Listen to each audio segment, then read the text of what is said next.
What's up, guys? This is going to be the start of video number 2. We're headed out to a new social poker club that is in the area that just opened up, and we're going to play some $1, $3 no limit hold'em. First buy-in, I don't think we should need any more, is going to be probably 300. I'll definitely record it and let you know, but trying to get some footage for you guys and play some poker. Little footage of the Viking Social Club poker room. We get in here, there's a $1, $3 game going. We max buy in for 300, and I want to go over a hand real quick that we got before we started filming or got any pictures. We get pocket jacks under the gun. We make it $15 open. We get 3 callers, one on the button and one in the big blind. The other one's in early position to our left. Board comes down king, queen, deuce of diamonds. We check, player to our left bets 10. We all fold, and the player shows ace, jack of diamonds. I want to say at new places, I kind of play some feeler hands to see how the table dynamics are and what's going on. And rather quickly, I pick up on, certain players and the way they are. So in this hand, I just decided to play the king, deuce of clubs and limp in because it seems like there's not very many raises in this game. And with 4 other callers, we get a flop that comes down of 2, 3, 5 with the 3, 5 of clubs. Pretty good flop for king, deuce of clubs. The player to my left, who is fairly loose, I can tell already, and I've actually played with this guy once before, he leads out for $20, and we raised to $55. Now, he calls, and as he's calling, he claims he has a straight, so he isn't folding. He's like, I have a straight, I'm not folding when I raise him, and I think that's very odd.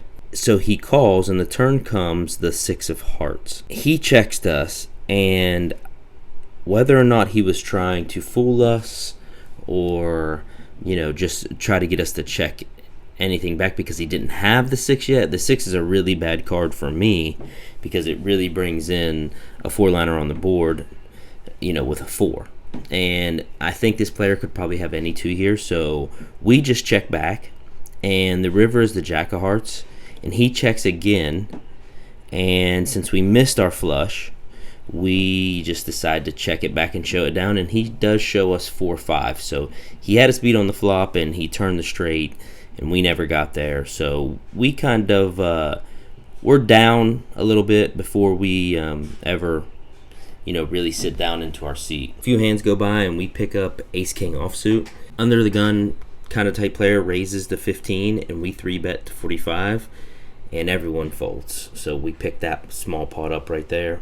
A few hands later, we end up picking up ace-king offsuit again in early position. We open to 20, and we get an older, very tight gentleman, doesn't play very many hands, call in late position. And the flop comes down jack 10, 8, all diamonds. We check. The older gentleman checks behind. The turn is the 6 of diamonds. We check again. He checks it back, and I can't remember what the river was, but it's checked through, and he rolls over 7s, and we lose a small one. Right now, we're down about $100, and we're on the button, and we pick up deuce 4 of spades. There's a $6 straddle, and 5 players call, so we just go ahead and call for the pot odds on the button. And the flop comes down ace of hearts, 10 of hearts, 5 of spades. Everyone checks to us, and we decide to bet $15. Since everyone checked to us, we have a gutter draw and a backdoor flush draw. We get 1 caller, and the turn is the 9 of spades. So we're going to double barrel this hand since we have the flush draw and the gutter ball, and we decide to, after it's checked to us, go ahead and make a little less than pot size bet of $50. That player thinks about it for a second and calls again. The river ends up coming the 2 of clubs, not exactly what we wanted to see, and he checks it over to us. And at this point, I just feel like he clearly has an ace with a pretty good kicker, and I don't think even if I shove here, he's folding knowing this player because I've played with him once or twice before. So we just go ahead and check it back, and he rolls over and shows us ace-queen and takes it down. In this hand, we pick up a beautiful 10 jack of clubs in the big blind, There is 4 limpers, and I'm not really sure why I decided to do this, but apparently I decided to make it $10, and we get 4 callers. Flop comes King King 8 Rainbow with 1 club. We decided to check this flop, and player to our left also checks. A younger player in middle position bets out $15. The other player folds, and we decide to call since this is a pretty dry board and we have some backdoor draws.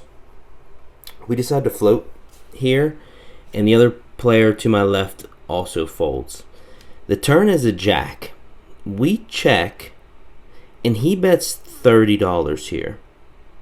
So since we are not familiar with this player, I know we hit our jack here.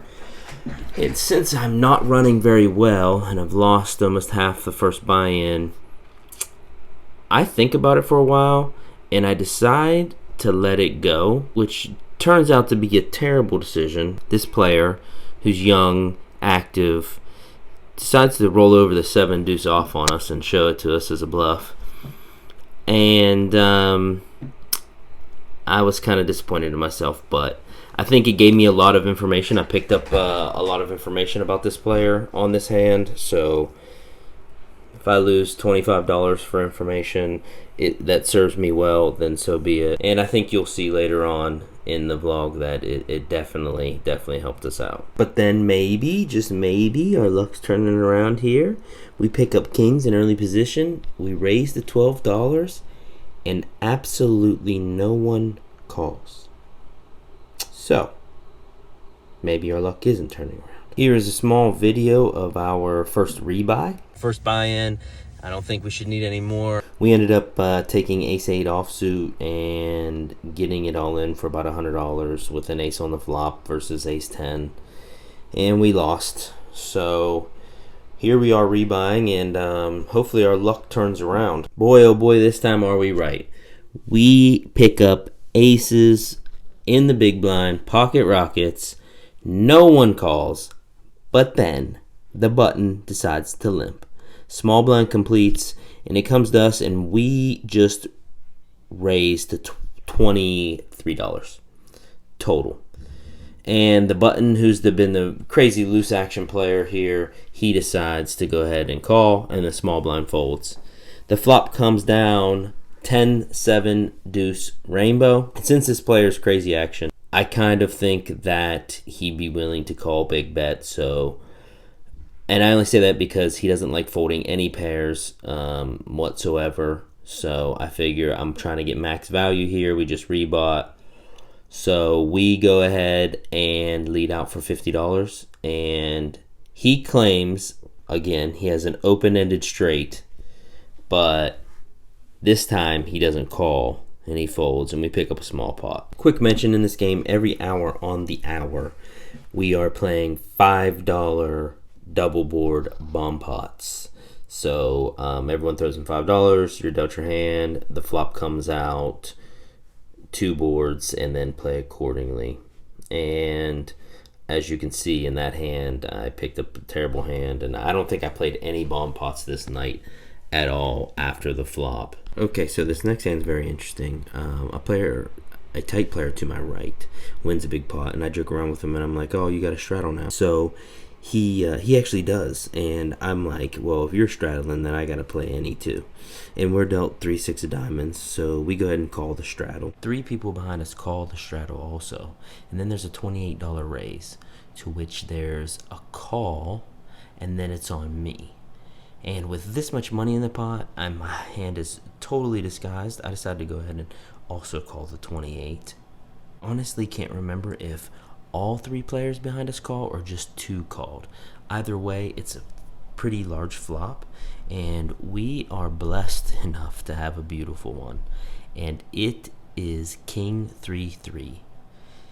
It checks to us, and we lead out for $100. And the reason I kind of want to lead out here is because I don't think anyone really puts us on a 3, and the table plays so loose that anyone with king, queen, king, jack, king 10, ace, king, anything like that is definitely gonna come along.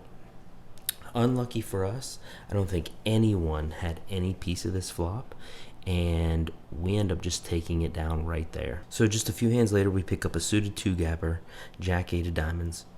There is a straddle on and 6 limpers, and we decide to go ahead and call in the hijack. Flop comes down 8-9 of clubs, 3 of hearts, 3 people check, and then there's an all-in for $21. We have a pretty good sized stack here, and I figure if we hit an 8 or a jack on the turn, and as loose as the game's been playing, maybe our 8's good. We have a backdoor straight draw also. So there's one caller to my right of the $21. We also call, and then 2 players behind us call. The turn is beautiful. It is a non-club jack. We are checked to, and we make a bet of $85. And that will take it down for a nice sized pot. With this pot, we get even for the day after our second buy-in, so we're at about 600 now in our stack. After those 2 big pots, we pretty much sit tight for a while. We get queens. We don't really win much of a pot. I think it was a very small one, but we pretty much sit around. There's a bomb pot. We don't have anything. Towards the end of the night, we get king 10 of spades in the small blind, and it was right after that bomb pot, so we just limp along with 4 other players that limped previous. The flop comes down king jack 7. We lead for $10, and we get 2 callers. The turn is the ace, so we think this is kind of a good card for us. It gives us a draw, and any players that may also have a king with us could fold to it, to the ace. So we go ahead and lead again for 30. And we also get 2 callers again. Now, at this point, I'm pretty much shutting down. But the river saves us. It's another beautiful card. It's the queen of clubs. No flush on the board. So at this point, since we have 2 callers, I figured they're fairly strong, or they were drawing with us. So we lead out for $75. And we end up getting 1 caller. And as soon as he calls and the other player folds behind him, he asks, do we have a 10? We say yes. He says he had ace king and mucks it, and we pick up a pretty good pot there. So that's going to be pretty much the last hand of the night. We played one more hand after that and took down a small pot with king high. I'll drop the profit and recording in this video. I ended up 230 for the night. We're in for 600. Out for 830. I did try to record the cash out, and then it accidentally deleted on my notes. I do want to say that I think I am getting better with trying to take notes and film at the same time. I only have one phone. I'm working on getting another phone so that I can film the entire time, or maybe a small tripod to set up, because at this club I can film. A lot of places you can't film, so it's kind of difficult, but I'm working on doing as best as I can for you guys, and even getting better at my hand breakdowns and taking better notes, so that you can get a better view of my thought process during the game and whatnot. But we have another video coming out. Just filmed it, so please hit that like and subscribe button, so it helps me out and lets me know if you guys are enjoying these videos. And if you have any suggestions, anything, hit me in the comments. I'll see you guys next time. Thanks.